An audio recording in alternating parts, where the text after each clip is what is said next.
الحمد لله رب العالمين والصلاة والسلام على سيدنا محمد وعلى آله وأصحابه أجمعين. اللهم صل على ذات المحمدية واغفر لنا ما يكون ما قد كان.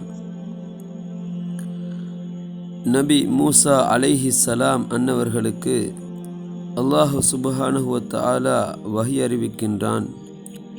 யா மூசா வக்கிர் வாலிதைக், மூசாவே உங்களுடைய பெற்றோருக்கு நீங்கள் மரியாதை செய்யுங்கள். யாரொரு மனிதன் அவனுடைய பெற்றோருக்கு மரியாதை செய்தால் அவனுடைய வாழ்நாளை நான் நீட்டிக் கொடுப்பேன். அவனுக்கு மரியாதை செய்யக்கூடிய, அவனுக்கு நன்றி நற்காரம் செய்யக்கூடிய ஒரு பிள்ளையை அவனுக்கு நான் கொடுப்பேன். இன்னும் யாரொரு மனிதன் அவனுடைய பெற்றோருக்கு நோவினை செய்தால் அவனுடைய வாழ்நாளை நான் சுருக்கிவிடுவேன். இன்னும் அவனுக்கு ஒரு பிள்ளையை நான் கொடுப்பேன்.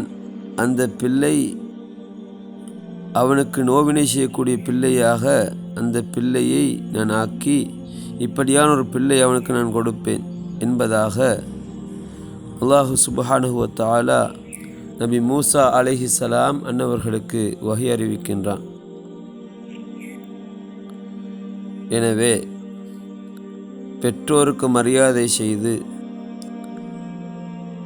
அவர்களுடன் நல்ல முறையில் நடந்து அவர்களை பராமரித்து அவர்களுடைய வழிபாட்டிலே நடந்து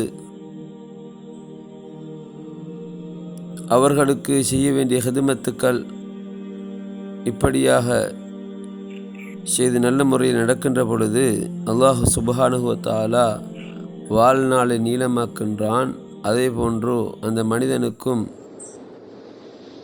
பெருமதியான ஒரு குழந்தை, அதாவது பெற்றோருக்கு மரியாதை செய்யக்கூடிய, பெற்றோருடைய வழிபாட்டிலே வாழக்கூடிய,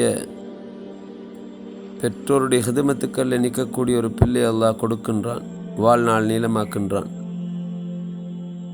அதற்கு மாற்றமாக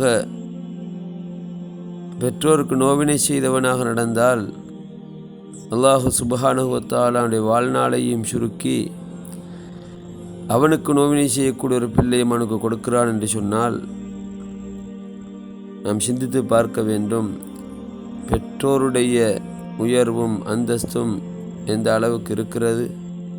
அல்லாஹ் சுப்ஹானஹு வ தஆலா பெற்றோரை மரியாதை செய்து அவர்களுக்கு நன்றி நற்காரம் செய்து நடக்கக்கூடிய நேரத்திலே எப்படியான பாக்கியங்களை எல்லாம் அல்லாஹ் சுப்ஹானஹு வ தஆலா தருகிறான் என்பதை நாம் புரிய வேண்டும். அல்லாஹ் சுப்ஹானஹு வ தஆலா நமக்கு தௌஃபீக் செய்வானாக. அஸ்ஸலாமு அலைக்கும் வரஹ்மத்துல்லாஹி தஆலா வபரகாத்துஹு.